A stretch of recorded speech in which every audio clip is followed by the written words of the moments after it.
Ya, shalom, selamat siang sahabat-sahabat saudara-saudaraku dimanapun berada.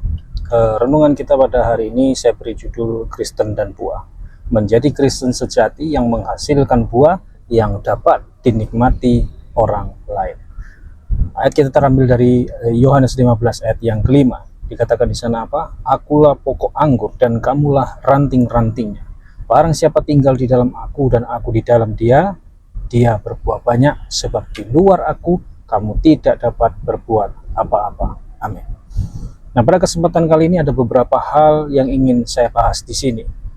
Yang pertama, buah tidak pernah untuk dirinya sendiri. Sama seperti seorang petani tidak menanam pohon mangga untuk dinikmati oleh pohon itu sendiri, tetapi apa? Agar buahnya dapat dinikmati banyak orang. Begitu pula dengan hidup orang percaya. Kita dipanggil bukan hanya untuk bertumbuh, tetapi untuk berbuah bagi kemuliaan Tuhan dan menjadi berkat bagi sesama. Banyak orang Kristen berhenti hanya pada tahap percaya saja, tetapi belum sampai pada tahap berbuah.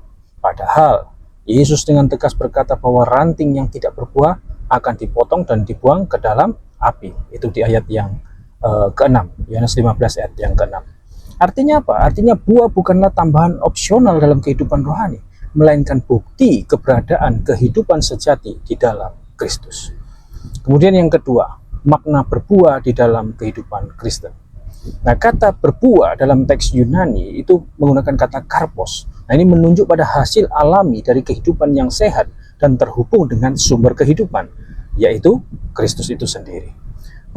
Berbuah berarti menampakkan karakter, perkataan, dan juga tindakan yang mencerminkan kehidupan Kristus di dalam diri kita. John Calvin menafsirkan seperti ini. Tidak ada kehidupan yang benar dalam diri seseorang, kecuali hidup itu menghasilkan buah bagi Allah.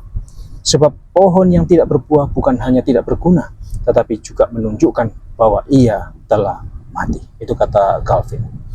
Artinya apa? Artinya hidup yang tidak menghasilkan buah bukanlah hidup yang sejati. Orang Kristen sejati akan menunjukkan tanda-tanda kehidupan baru, ya, seperti kasih, sukacita, kemudian kesabaran, kemurahan, kesetiaan, dan juga penguasaan diri. Galatia 5 ayat 22-23. Sekarang yang ketiga, buah yang dapat dinikmati oleh orang lain. Buah yang baik bukan hanya untuk dilihat, tetapi untuk dinikmati. Demikian pula dalam kehidupan Kristen yang berbuah harus memberi dampak yang nyata bagi orang lain. Yesus berkata apa? Demikianlah hendaknya terangmu bercahaya di depan orang, supaya mereka melihat perbuatanmu yang baik dan memuliakan Bapamu yang di sorga. Matius 5 ayat 16. Perhatikan kata-kata Spurgeon berikut ini. Spurgeon pernah berkata begini, jika anugerah Kristus benar-benar bekerja di dalam seseorang, maka orang-orang di sekitarnya akan mencium keharuman Kristus dari hidupnya. Itu kata Spurgeon. Nah, itulah hidup yang berbuah. Kehidupan yang memberi rasa manis dan kesegaran rohani bagi orang lain. Buahmu mungkin berupa perkataan yang menguatkan, tindakan yang menolong, doa yang menaikkan, atau pelayanan yang setia. Dan setiap kali orang lain menikmati buah dari hidupmu, sesungguhnya mereka sedang merasakan kasih Kristus melalui dirimu. Itu yang ketiga. Sekarang yang keempat. Hidup Kristen yang berbuah adalah hidup yang menjadi berkat. Kehidupan yang berbuah selalu mengalirkan berkat, bukan mengisap berkat. Orang percaya yang berbuah tidak sibuk menuntut perhatian, tetapi justru memberi perhatian. Dia tidak menunggu dikasihi, tetapi belajar mengasihi.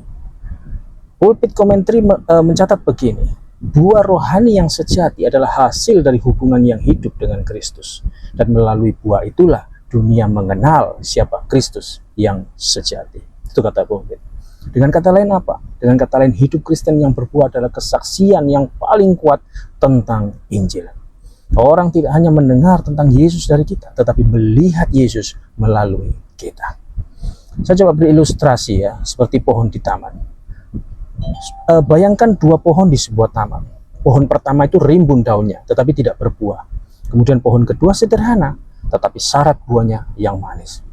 Orang yang lewat tentu akan berhenti di bawah pohon yang kedua.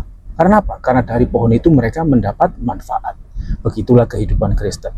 Tuhan tidak mencari daun yang rimbun, artinya penampilan rohani ya, tetapi buah yang nyata, maksudnya perubahan hidup. Dunia tidak butuh lebih banyak pohon indah, tetapi lebih banyak buah yang dapat mengenyangkan dahaga rohani mereka. Amin. Nah, sekarang mari kita melihat bagaimana hidup kita itu dapat menjadi pohon yang berbuah. Pertama, tinggallah di dalam Kristus setiap hari. Seperti ranting tidak bisa hidup tanpa batang, kita tidak bisa berbuah tanpa hubungan pribadi yang hidup dengan Yesus melalui doa dan firman. Kedua, izinkan Roh Kudus mengubah karakter kita. Buah roh tidak bisa dipaksakan. Dia tumbuh dari dalam ketika kita menyerahkan diri pada pimpinannya. Yang ketiga, gunakan hidup untuk melayani dan memberi. Buah yang sejati selalu mengalir keluar, bukan berpusat pada diri sendiri. Nah, sekarang coba lakukan evaluasi. Apakah orang lain menikmati kehadiran saudara? Jika mereka dikuatkan, dihibur, dan diarahkan kepada Kristus, nah itu tanda bahwa buahmu manis. Ya, jadi kesimpulannya, saudara-saudara, menjadi Kristen sejati berarti hidup yang berbuah, bukan demi pujian, tetapi supaya nama Kristus itu dimuliakan. Jangan puas hanya menjadi pohon yang rimbun, tetapi rindulah menjadi pohon yang buahnya dinikmati oleh banyak orang.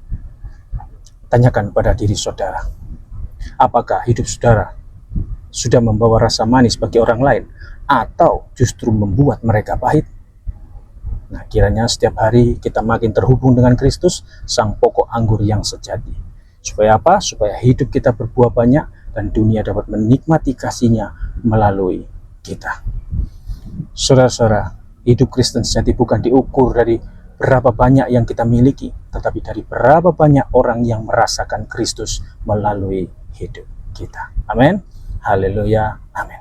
Kiranya renungan firman Tuhan pada hari ini dapat dipahami, memberi pencerahan, menambah pengetahuan, menjadi sumber kekuatan dan penghiburan bagi kita semua yang percaya. Amin. Sampai ketemu di renungan sahabat Yesus Ministry berikutnya. Soli Deo Gloria, Tuhan Yesus memberkati. Shalom.